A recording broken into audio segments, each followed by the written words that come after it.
السلام علیکم ورحمۃ اللہ وبرکاتہ۔ سرفروشی کی تمنا اب ہمارے دل میں ہے، سرفروشی کی تمنا اب ہمارے دل میں ہے، دیکھنا ہے زور کتنا بازوئے قاتل میں ہے۔ قابل صدر احترام اور معزز و مکرم اساتذہ کرام اور عزیز دوستو، آج ہم اپنے ملک ہندوستان کی آزادی کا جشن منا رہے ہیں۔ آج یعنی 15 اگست کو ہی ہمارے ملک کو انگریزوں سے آزادی ملی تھی۔ آج کا دن ہندوستان کی تاریخ کا انتہائی اہم دن ہے۔ برسوں کی جدوجہد، جان و مال کی قربانیوں، قید و بند کی صحبتوں کے بعد ہمیں آزادی کا پروانہ ملا۔ آج 15 اگست کے موقع پر پورے ہندوستان میں جشن آزادی کے تعلق سے پروگرام ہوتے ہیں اور ان میں ہندوستان کی آزادی کی تاریخ بیان کی جاتی ہے، مگر افسوس آج ہندوستان کی آزادی کی جو تاریخ بیان کی جاتی ہے اس میں سچائی اور انصاف کا خون کیا جاتا ہے۔ حالانکہ میرے بھائیوں، تحریک آزادی میں جس طرح ہندو بھائیوں نے محنت کی، سکھ بھائیوں نے قربانیاں دی، اسی طرح ہم مسلمانوں نے بھی اپنے خون سے آزاد ہندوستان کی تاریخ لکھی۔ رضوان اسلام ہندوستان کو آزاد کرانے میں مدارس کے علماء دین، شعراء کرام اور مسلمانوں کا جو کردار رہا ہے اس کو کبھی بھی فراموش نہیں کیا جا سکتا ہے۔ علماء نے غلامی کی زنجیریں توڑنے اور آزادی کے لیے بے پناہ طرف پیدا کرنے کی ہر ممکن کوشش کی۔ آزادی کے لیے انہوں نے اپنے کو خطرے میں ڈالا، مگر اپنی روش نہیں بدلی۔ جذبہ حب الوطنی اور وطن دوستی کے جذبات و احساسات پیدا کرنے اور آزادی کے لیے اپنا سب کچھ قربان کر دینے کا جذبہ اور ولولہ جتنا علماء نے پیدا کیا اتنا کسی نے بھی نہیں پیدا کیا۔ مسلمانوں، علماء کرام اور مسلمانوں کی تاریخ حب الوطنی، سرفروشی، وطن دوستی، آزاد خیالی، وسعت نظری، بے باکی اور بے خوفی کے واقعات سے بھری پڑی ہے۔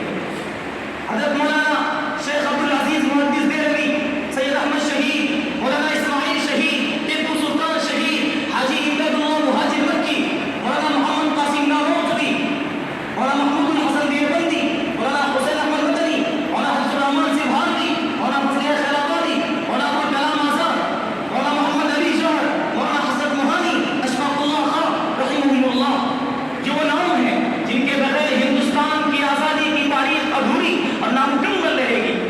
ان عظیم المرتبہ علماء اور مسلمانوں نے وطن کی آزادی میں بہت بڑا کردار ادا کیا۔ ٹیپو سلطان کا والا فانی جملہ آج بھی دلوں پر نقش الحجر ہے، جس کو کہہ کر ٹیپو سلطان نے آزادی کا شور پھونک دیا تھا کہ شیر کے دن کی زندگی دیدار کی 100 سال کی عمر سے بہتر ہے۔ سید احمد شہید، مولانا محمد اسماعیل شہید کی شہادت عدالتوں کی سرزمین اس بات کی شاہد عدل ہے کہ مسلمانوں نے اس ملک کو اپنے خون سے سینچا ہے۔ مولانا محمود الحسن دیوبندی کی تحریک ریشمی رومال اور مولانا حسین احمد مدنی کا سر سے کفن باندھنا شہادت دے رہا ہے کہ وطن کو آزاد کرانے میں علماء نے بے مثال قربانیاں دی ہیں۔ مولانا محمد علی جوہر کا وطن کی آزادی کے لیے برطانیہ کی سرزمین پر بپانگیتوں نے اعلان کرنا، اشفاق اللہ خان کا تخت عام کو چوم لینا شہادت دے رہا ہے کہ مسلمانوں نے ہی اس ملک کو آزاد کرایا ہے۔ مولانا ابوالکلام آزاد، مولانا حسرت موہانی کی ولولہ انگیز تقریریں آج بھی قلب و ذہن پر نقش الحجر ہیں۔ یہ وہ جانبدار اور جانفروش شخصیات ہیں جنہوں نے وطن کو آزاد کرانے کے لیے بلادار وطن کو ساتھ لے کر انگریزوں کے چھکے چھڑا دیے۔ تاج محل کا حسن و جمال، قطب مینار کی عظمت و بلندی، جامع مسجد دہلی کی روح پرور فضا، اس کے عالی شان منارے، لال قلعہ کی شان و شوکت، سب شہادت دے رہے ہیں کہ مسلمان اس ملک کے وفادار ہیں اور مسلمانوں کو اپنے وطن عزیز سے محبت ہے۔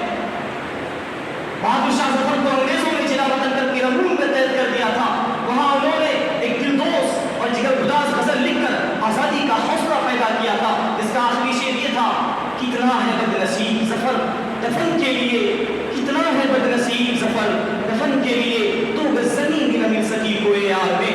جوش ملیح آبادی نے آزادی کا بگل بجاتے ہوئے کہا تھا: سنو اے ساکنان بس میں گیتی صدا کیا آ رہی ہے آسمان سے، سنو اے ساکنان بس میں گیتی صدا کیا آ رہی ہے آسمان سے، کیا آزادی کا ایک لمحہ ہے بہتر غلامی کی حیات جاویدہ سے۔ چکبستہ نے انگریزوں سے غم و غصے کا اظہار اس طرح کیا تھا: زبان کو بند کرے یا مجھے اسیر کرے، زبان کو بند کرے یا مجھے اسیر کرے، میرے خیال کو میری پنہا نہیں سکتے۔ علامہ اقبال نے ہندوستانی